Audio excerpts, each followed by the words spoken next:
नमस्कार. या नवीन व्हिडिओमधून पुन्हा आपलं सर्वांचं स्वागत आहे. तर पहा, CTT एक्झामिनेशनमध्ये मराठी या भाषा विषयाच्या प्रश्नांची तयारी करण्यासाठी या आधीच्या परीक्षेमध्ये विचारले गेलेले महत्त्वाचे अध्यापनशास्त्रावर म्हणजे पॅडॉलॉजीवर आधारित 15 प्रश्न आपण या व्हिडिओच्या माध्यमातून स्पष्टीकरणासह पाहणार आहोत. त्याच्यामुळे तुम्हाला या ठिकाणी अशाच प्रकारचे प्रश्न यापुढे सुद्धा विचारले जातील आणि स्पष्टीकरणासह प्रश्नांची उत्तरे या ठिकाणी देण्याचा प्रयत्न करणार आहे. आणि याआधीसुद्धा आपण या ठिकाणी अशाच प्रकारचे व्हिडिओ पाहिलेले आहेत, तर त्यांची लिंक तुम्हाला डिस्क्रिप्शन बॉक्समध्ये मिळेल. त्या ठिकाणी सुद्धा तुम्ही जाऊन जो काही व्हिडिओ आहेत तुम्ही पाहू शकता. मराठी या विषयाचे कशा प्रकारचे प्रश्न विचारले जातात, भाग 1 आणि भाग 2 मध्ये कशा स्वरूपाचे प्रश्न असतात, त्याच्यामध्ये उतारा, कविता, त्याच्यानंतर व्याकरणावर आधारित प्रश्न असतात की नाही, अशा प्रकारचे या ठिकाणी त्या व्हिडिओच्या माध्यमातून मी संपूर्ण माहिती सांगितलेली आहे. तर तो व्हिडिओ तुम्हाला डिस्क्रिप्शन बॉक्समध्ये मिळेल. त्या ठिकाणी जाऊन तुम्ही तो व्हिडिओ पाहायचा आहे. तर आता या व्हिडिओच्या माध्यमातून आपण 2019 डिसेंबर 2019 मध्ये पेपर झाला होता, तर त्याच्यामधील हा या ठिकाणी पेपर आहे. आणि या मराठी भाषेमधील आपण महत्त्वाचे फक्त 15 प्रश्न, पेडागॉजीवर आधारित फक्त 15 प्रश्न विचारले जातात आणि त्याच्यानंतर उतारा आणि कवितेवरती 15 प्रश्न असतात. तर फक्त आता या ठिकाणी आपण पेडागॉजीवर आधारित 15 प्रश्न स्पष्टीकरणासह पाहणार आहोत. तर यासाठी हा व्हिडिओ शेवटपर्यंत पाहायचा आहे. तर पहा, या ठिकाणी भाग 1 मधील आपण हे प्रश्न पाहत आहोत. भाग 1, तर याच्यामध्ये पहा, या ठिकाणी 106 ते 120 क्रमांकाचे काही 15 प्रश्न असतात ते पेडागॉजीवर आधारित असतात, म्हणजे मराठी भाषेचं अध्यापनशास्त्रावर आधारित हे प्रश्न असतात. आता या ठिकाणी पहा, पहिला प्रश्न आहे कौशल्यपूर्ण वाचन म्हणजे टिंबटिंब वाचन नव्हे. तर या ठिकाणी आपण पाठिंबाच्या व्हिडिओमध्ये सुद्धा सांगितलं की प्रश्नामध्ये काही निगेटिव्ह आणि काही पॉझिटिव्ह वर्ड्स असतात, शब्द असतात, त्याच्यावरून सुद्धा आपल्याला प्रश्नांची उत्तरे समजतात आणि ते निगेटिव्ह किंवा पॉझिटिव्ह जे टॅग वर्ड्स असतात ते आपण लक्षात ठेवायचे आहेत. तर आता या ठिकाणी प्रश्न असा विचारला आहे, कौशल्यपूर्ण वाचन म्हणजे टिंबटिंब वाचन नव्हे. म्हणजे या ठिकाणी पहा, खाली 4 पर्याय दिलेले आहेत, त्यापैकी या ठिकाणी जो काही नाही म्हणजे एक अशा प्रकारचं वाचन आहे की ते कौशल्यपूर्ण वाचन नाही, तर तो पर्याय या ठिकाणी आपण शोधायचा आहे. तर पहा, या ठिकाणी कौशल्यपूर्ण वाचन म्हणजे विधायक वाचन या ठिकाणी असतं. त्याच्यानंतर पहा, कल्पनारम्य वाचनसुद्धा या ठिकाणी पहा असतं. आणि प्रगमनशील म्हणजे या ठिकाणी प्रगतीकडे जाणारं वाचन किंवा भाषा विषयामध्ये प्रगती झाली पाहिजे अशा प्रकारचे वाचन असते, आपण त्याला कौशल्यपूर्ण वाचन असं म्हणतो. परंतु या ठिकाणी पहा, ठरवून केलेले जे काही वाचन आहे तर ते या ठिकाणी पहा कौशल्यपूर्ण वाचन होऊ शकत नाही. म्हणून याचं या ठिकाणी अचूक उत्तर आहे पहा पर्याय क्रमांक 4, म्हणजे कौशल्यपूर्ण वाचन म्हणजे ठरवून केलेलं वाचन नव्हे. तर पहा, अशा प्रकारे या ठिकाणी जर असा व्यवस्थित प्रश्न वाचला, त्याच्यामध्ये टॅग वर्ड्स लक्षात ठेवले, तर आपल्याला त्या प्रश्नाची उत्तरे द्यायला काही अडचण येणार नाही. त्याच्यानंतर पहा, पुढचा प्रश्न आहे की दक्षतापूर्वक वाचनामध्ये खालीलपैकी कोणत्या गोष्टीचा समावेश होत नाही. या ठिकाणी सुद्धा नाही म्हणजे निगेटिव्ह आलेला आहे. आणि या ठिकाणी पहा, प्रश्नांची जी काही उत्तरे असतात, पर्याय असतात, त्याच्यामध्ये सुद्धा आपल्याला निगेटिव्ह पर्याय शोधायचा आहे. तर पहा, दक्षतापूर्वक वाचनामध्ये खालीलपैकी कोणत्या गोष्टीचा समावेश होत नाही. म्हणजे या ठिकाणी पहा, आता 3 पर्याय आहेत, त्यांचा समावेश होईल, एका पर्यायाचा या ठिकाणी समावेश होणार नाही. तर पहा, या ठिकाणी जर तुम्ही दक्षतापूर्वक म्हणजे लक्षपूर्वक वाचन केले तर त्याच्यामुळे वाचनाचा तुम्हाला जास्त आनंद मिळतो, तर याचा या ठिकाणी पहा दक्षतापूर्वक वाचनामध्ये समावेश होईल. त्याच्यानंतर पहा, या ठिकाणी पर्याय क्रमांक 3, यामुळे भाषा शिक्षणाला गती मिळते. जर तुम्ही कोणताही विद्यार्थी असाल, त्या विद्यार्थ्यांनी दक्षतापूर्वक लक्षपूर्वक जर वाचन केलं तर त्या वाचनामध्ये त्याच्या भाषा शिक्षणाला गती मिळणार आहे. त्याच्यामुळे याच्यासुद्धा या ठिकाणी पहा दक्षतापूर्वक वाचनामध्ये समावेश होणार आहे. त्याच्यानंतर असे वाचन म्हणजे संपूर्ण पुस्तकाचा सारांश समजून घेणे होय. म्हणजे जर दक्षतापूर्वक वाचन आपण केलं तर त्या पुस्तकामधील किंवा त्या उतार्यामधील त्या धड्यामधील संपूर्ण जो काही सारांश आहे तो सारांश आपल्याला समजणार आहे, तो समजून घेणं, तर हाच या ठिकाणी आपला उद्देश असतो. परंतु या ठिकाणी पहा पर्याय क्रमांक 2 जर तुम्ही पाहिला व्यवस्थित वाचला तर पहा की सखोल अर्थ समजण्यासाठी लेखनातील बारकावे वाचता येतात. आता या ठिकाणी पहा वाचनामध्ये विचारलेलं आहे, तर पहा प्रश्नामध्ये वाचू शकता की दक्षतापूर्वक वाचनामध्ये म्हणजे या ठिकाणी लेखनातील हा जो काही शब्द आहे तो चुकीचा आहे, म्हणजे या प्रश्नाशी तो संबंधित नाही. म्हणजेच सखोल अर्थ समजण्यासाठी लेखनातील बारकावे वाचता येतात. लेखनातील बारकावे म्हणजे कशा प्रकारे लेखन केलेलं आहे, त्याच्यामध्ये पहा काना वेलांटी मात्रा, त्याच्यानंतर विरामचिन्हे, तर हे बारकावे या ठिकाणी वाचनामध्ये येणार नाहीत. म्हणून या ठिकाणी पर्याय क्रमांक 2 याचं अचूक उत्तर आहे, म्हणजे दक्षतापूर्वक वाचनामध्ये याचा समावेश होणार नाही. प्रश्न पुढचा आहे पहा, प्रक्रियात्मक लेखन पद्धतीत कोणत्या गोष्टीवर लक्ष केंद्रित असते? तर पहा प्रक्रियात्मक लेखन पद्धती म्हणजे काय या ठिकाणी आपल्याला समजून घ्यायचं आहे. तर पहा प्रक्रियात्मक लेखन पद्धती म्हणजे एखादी गोष्ट कशा प्रकारे करायची आहे. म्हणजे जर समजा भाजी करायची असेल, चपात्या करायच्या असेल किंवा एखाद्या अजून दुसऱ्या समजा लेखन पद्धतीमध्ये निबंध लेखन असेल, पत्रलेखन असेल, तर त्याच्यामधील जे काही प्रक्रिया असतात त्या टप्प्याटप्प्याने कशा प्रकारे पत्रलेखन करायचं, निबंध लेखन कशा प्रकारे करायचं किंवा भाजी करण्याची किंवा चपाती करण्याची पद्धती कशा प्रकारची आहे किंवा थोडक्यात रेसिपी कशा प्रकारच्या आहेत, त्या लेखनाला या ठिकाणी प्रक्रियात्मक लेखन पद्धती असं म्हटलं जातं. तर याच्यामध्ये कोणत्या गोष्टीवर लक्ष केंद्रित असते? तर पहा याच्यामध्ये प्रक्रियात्मक लेखन पद्धती म्हणजे लेखन पद्धती या ठिकाणी महत्त्वाची असते. म्हणजे या ठिकाणी समजा चपाती करण्याची रेसिपी असेल तर ती टप्प्याटप्प्यानेच आपण सांगणं, व्यवस्थित सांगणं, त्याच टप्प्याप्रमाणे आपण जर केली तरच या ठिकाणी चपाती होणार आहे. म्हणजे पहा अंतिम लक्ष्य काय आपली चपाती करणं हे असल्यामुळे जर आपण सांगितलेल्या टप्प्याप्रमाणेच कृती केली आणि ती कृती व्यवस्थित जर सांगितलेली असेल, त्याची लेखन पद्धती व्यवस्थित असेल तर ती प्रक्रियात्मक लेखन पद्धती ठरेल आणि ती प्रक्रिया आपल्याला व्यवस्थित समजून आपण त्या ठिकाणी चपाती व्यवस्थित करू शकतो. तर लेखन पद्धतीसुद्धा या ठिकाणी आवश्यक आहे. आणि त्याच्यानंतर शेवटी आपला प्रक्रियात्मक लेखनामधून निष्पत्ती म्हणजे शेवटचं जे काय आपला गोल आहे, ध्येय आहे ते साध्य होणार आहे.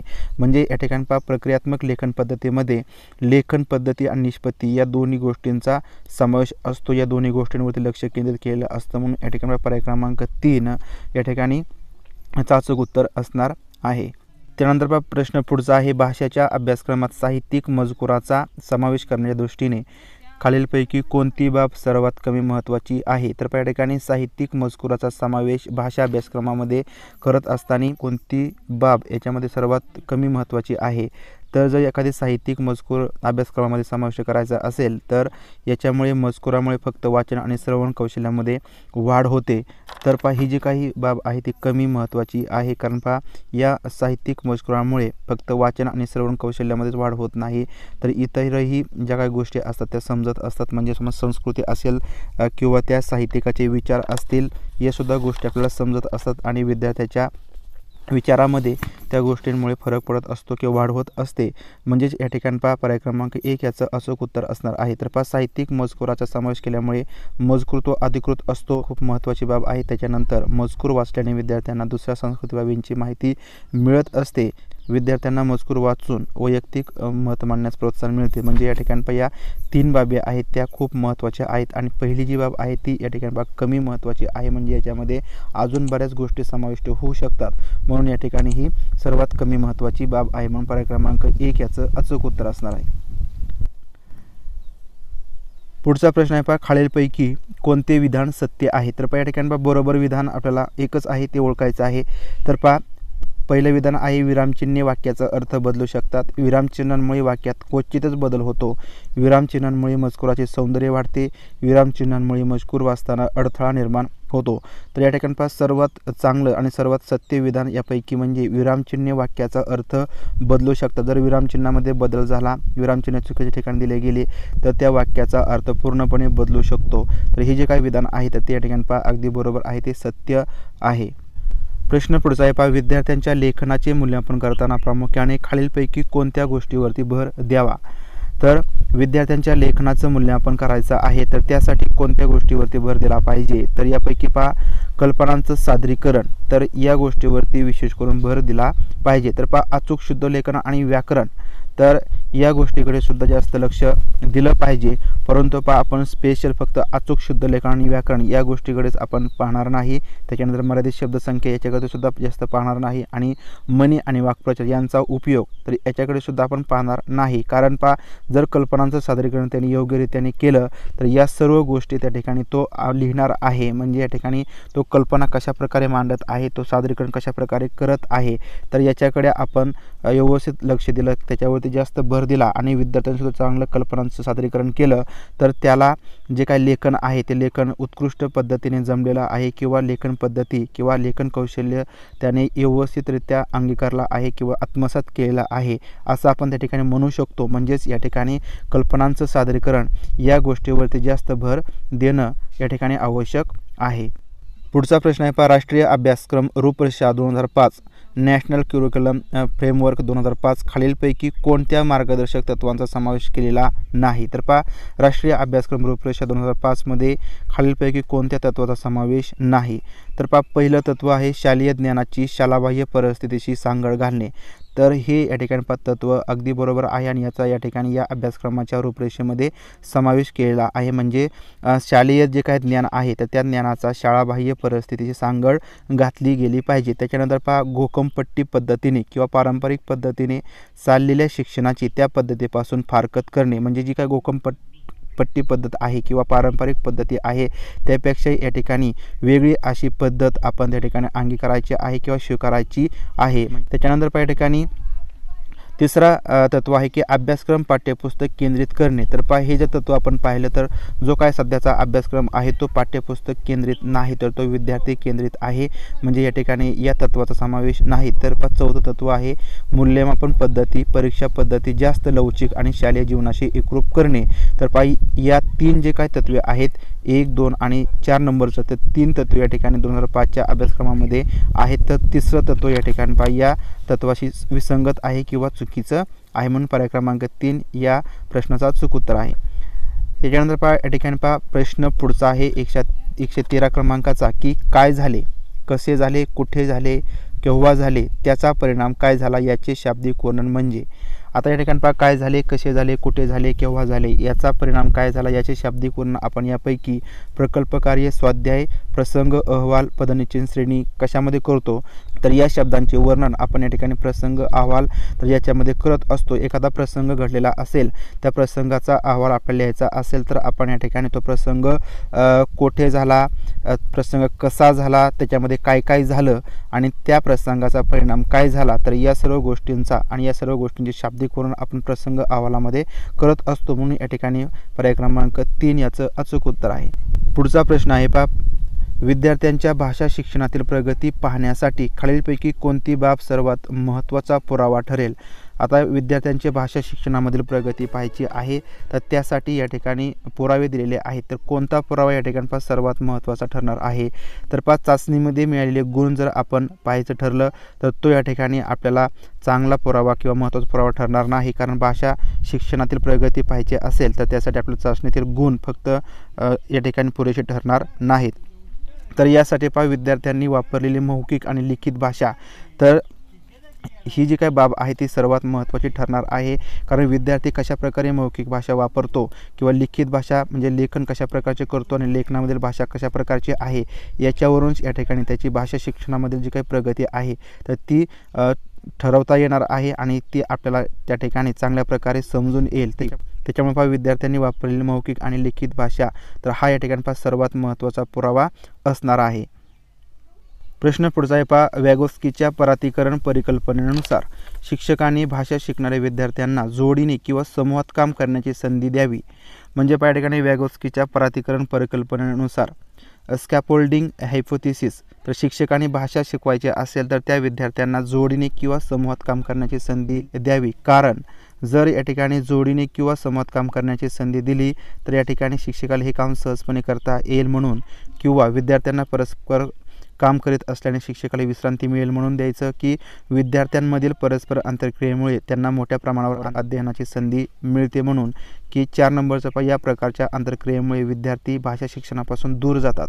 तर या ठिकाणी वॅगोस्कीच्या परातीकरण परिकल्पनेनुसार जर विद्यार्थ्यांना जोडीने किंवा समूहात काम करण्याची संधी दिली तर या ठिकाणी विद्यार्थ्यांमधील परस्पर ज्या आंतरक्रिया आहेत इंटरॅक्शन आहे ते वाढणार आहे आणि त्यामुळे प्रत्येक विद्यार्थ्याची भाषा वेगवेगळी असेल, प्रत्येक विद्यार्थ्याचे अनुभव वेगवेगळे असतील, नॉलेज वेगवेगळं असेल. त्याच्यामुळे प्रत्येक विद्यार्थ्याला एकमेकांपासून किंवा परस्पर आंतरक्रिया केल्यामुळे मोठ्या प्रमाणावर अध्ययनाची जी काही संधी आहे शिकण्याची संधी आहे ती मिळणार आहे. म्हणून या ठिकाणी विद्यार्थ्यांना जोडीने किंवा समूहात काम करण्याची संधी दिली पाहिजे. म्हणून याचा अचूक उत्तर आहे पर्याय क्रमांक 3. प्रश्न पुढचा आहे विद्यार्थ्यांना भाषा शिकविताना अक्षरे बाराखडी न शिकविता लहान लहान वाक्यांपासून सुरुवात करावी यावरून कोणती गोष्ट लक्षात येते? संपर्क संपूर्ण वाक्यावरच अवलंबून असतो, म्हणून भाषा शिकण्यासाठी उच्चार शिकण्याची गरज नसते. भाषा शिकताना उच्चार आणि व्याकरण यांना सारखेच महत्त्व आहे.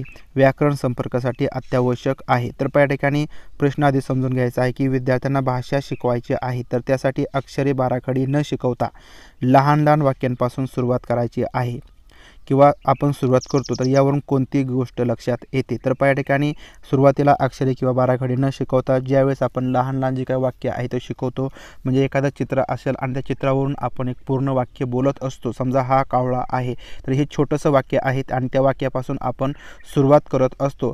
तर याचं कारण म्हणजे किंवा या गोष्टीवरून एक गोष्ट लक्षात येते ती म्हणजे की आपला जो काही संपर्क असतो तो संपूर्ण वाक्यावरच अवलंबून असतो. म्हणजे आईसुद्धा छोट्या बाळाला बोलत असताना संपूर्ण वाक्याने बोलत असते, तर ती अक्षरे किंवा बाराखडीने बोलत नाही.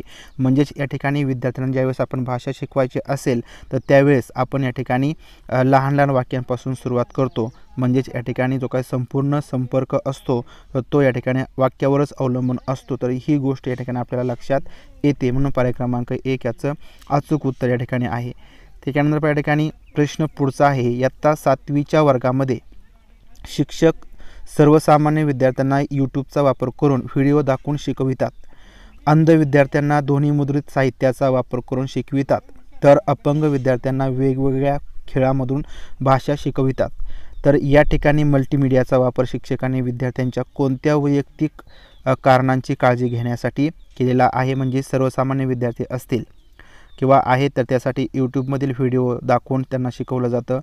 अंध विद्यार्थी असतात तर त्यांच्यासाठी ध्वनिमुद्रित म्हणजे ऑडिओ किंवा आवाजाने त्यांना शिकवलं जातं. आणि अपंग विद्यार्थी असतात त्यांना खेळून शिकवलं जातं. तर या ठिकाणी विद्यार्थ्यांची कोणती वैयक्तिक कारणांची काळजी घेतली आहे किंवा घेण्यासाठी अशा प्रकारच्या मल्टीमीडियाचा वापर केला जातो. भाषिक भेद, अध्ययन पद्धती, अध्ययन अक्षमता, अधिकृत पाठ्यसाहित्य.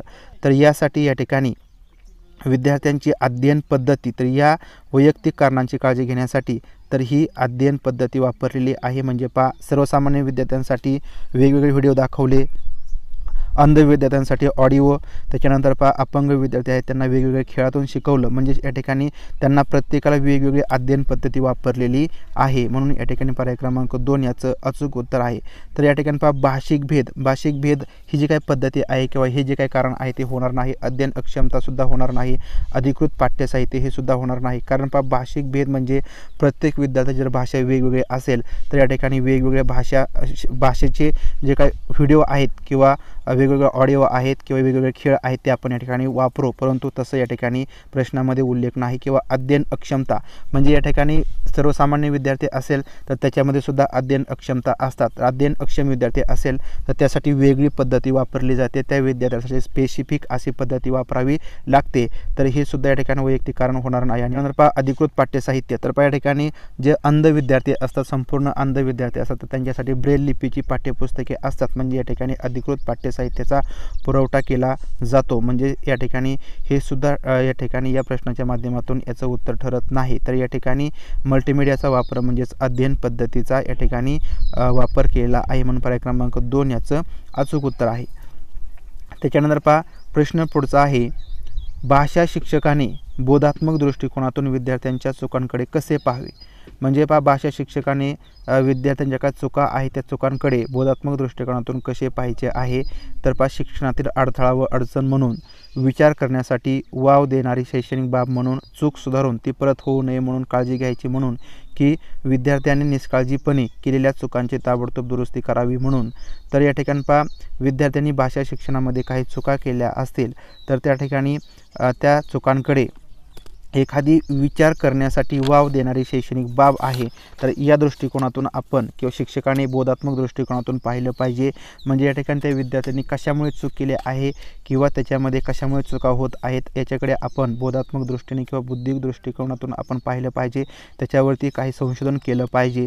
म्हणजे या ठिकाणी विचार करण्यासाठी एखादी वाव देणारी गोष्ट आहे किंवा चूक आहे तर या दृष्टीने आपण त्याच्याकडे पाहिलं पाहिजे. म्हणून पर्याय क्रमांक 2 याचं अचूक उत्तर येतं. त्याच्यानंतर प्रश्न पुढचा आहे, दक्षतापूर्वक ऐकणे म्हणजे टिंबटिंब होय. तर दक्षतापूर्वक ऐकणे म्हणजे काय. लक्षपूर्वक ऐकणे, संयमपूर्वक ऐकणे, शिस्तशीर ऐकणे, सुधारणा करण्याच्या भूमिकेतून ऐकणे. तर या ठिकाणी पहा दक्षतापूर्वक ऐकणे म्हणजे लक्षपूर्वक ऐकणे होय. तर पहा एखादी गोष्ट किंवा श्रवण करत असताना आपण लक्षपूर्वक ऐकणे म्हणजे त्या ठिकाणी दक्ष होऊन किंवा संपूर्ण अवधान एकवटून त्या ठिकाणी ऐकलं पाहिजे किंवा ऐकतो त्याला दक्षतापूर्वक ऐकणे असं म्हटलं जातं. म्हणजेच दक्षतापूर्वक म्हणजेच लक्षपूर्वक ऐकणे. त्याच्यानंतर पहा प्रश्न पुढचा आणि शेवटचा आहे पहा मूक वाचनाने वाचकाला खालीलपैकी कोणत्या गोष्टीचा सर्वात कमी लाभ होतो. तर या ठिकाणी पहा सर्वात कमी लाभ होतो म्हणजे मूक वाचन केलं तर त्याच्यामुळे सर्वात कमी लाभ होत असतो. तर पहा मूक वाचन केलं तर पहा या ठिकाणी पहा शब्दसंग्रह, त्याच्यानंतर पहा व्याकरण, बोलण्याचे कौशल्य, वाचन कौशल्य. तर याच्यामध्ये मूक वाचन केलं तर चांगल्या प्रकारचं वाचन होईल, अर्थ समजून येतील, काही शब्दांचे अर्थ समजतील म्हणजे शब्दसंग्रह या ठिकाणी वाढणार आहे.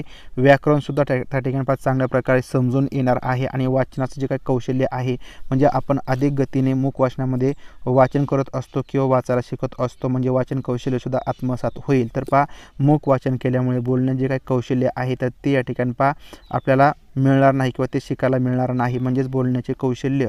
तर या गोष्टीचा सर्वात कमी लाभ या ठिकाणी मूक वाचनाने होत असतो. तर पहा अशा प्रकारे या ठिकाणी या प्रश्नाचा अचूक उत्तर पर्याय क्रमांक 3 आहे. तर पहा अशा प्रकारे या ठिकाणी हे 15 प्रश्न पेडागॉजीवर आधारित विचारलेले आहेत. तर पहा अशा प्रकारे या ठिकाणी प्रत्येक प्रश्न या ठिकाणी वाचल्यानंतर तो प्रश्न कशा प्रकारचा विचारलेला आहे, त्याच्यानंतर त्याच्याबद्दल निगेटिव्ह किंवा पॉझिटिव्ह कोणती गोष्ट आहे तर ही बाब या ठिकाणी लक्षात ठेवून आपण प्रश्नांची उत्तरे जर दिली तर या ठिकाणी प्रश्नांचं उत्तर चुकणार नाही. तर पहा अशा प्रकारे स्पष्टीकरणासह 15 प्रश्नांची उत्तरे आपण या व्हिडिओच्या माध्यमातून पाहिलेले आहेत. तर व्हिडिओ आवडला असेल तर लाईक करा. अशाच प्रकारचे व्हिडिओ पाहण्यासाठी जर तुम्ही चॅनल सबस्क्राईब केलं नसेल तर चॅनल सबस्क्राईब करा. तर यापुढे आपण प्रत्येक विषयाचे जे काही वेगवेगळे व्हिडिओ आहेत, प्रश्नांचे व्हिडिओ आहेत ते आपण पाहणार आहोत. तर भेटूया आपण पुढील व्हिडिओमध्ये. तोपर्यंत धन्यवाद.